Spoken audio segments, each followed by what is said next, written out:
cohorte d'Espagnols qui venaient. Quand tu allais sur les plaines, le matin, avant le jour, ils étaient au travail, et le soir, il faisait presque nuit qu'ils y étaient encore.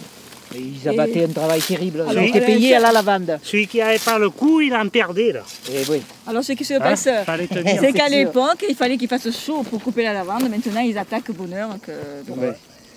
Et c'est vrai que l'essence devait monter dans les tiges, dans les fleurs. Donc le matin, ils attachaient toute la matinée. Quand j'ai quitté l'école, j'avais 17 ans. L'été, on coupait pendant un mois, hein, tous les jours. Hein. Et puis toute la famille. Et après, quand on a eu un peu plus, bon, ben, on prenait des fois une équipe d'Espagnols qui nous en coupait quelques morceaux. Quoi. Mais on continuait à s'en couper quand même.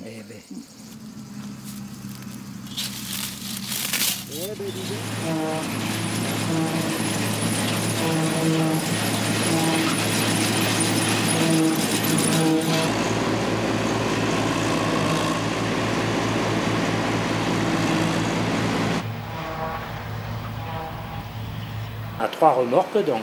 Il y en a une qui reste à la distillerie qui se distille, parce qu'elle sert de cuve. La remorque, quand elle rentre à la distillerie, il y a un chapeau qui se met dessus, ça la ferme hermétique, et on envoie la vapeur dedans.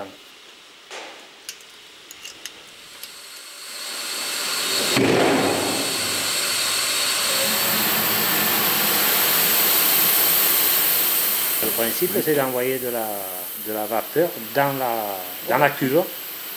Et après, la vapeur, elle emmène l'essence et elle sort par le haut par un gros tuyau. Et ça va se refroidir dans le serpentin où l'essence se trie.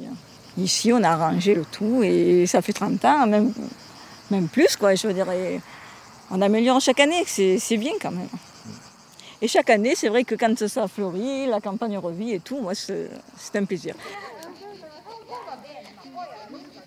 Et votre plan, alors? On est vraiment content d'être ici dans le pays de la lavande. Parce qu'on entend des parfums qui n'existent pas dans toute la Côte d'Azur, même pas en Italie.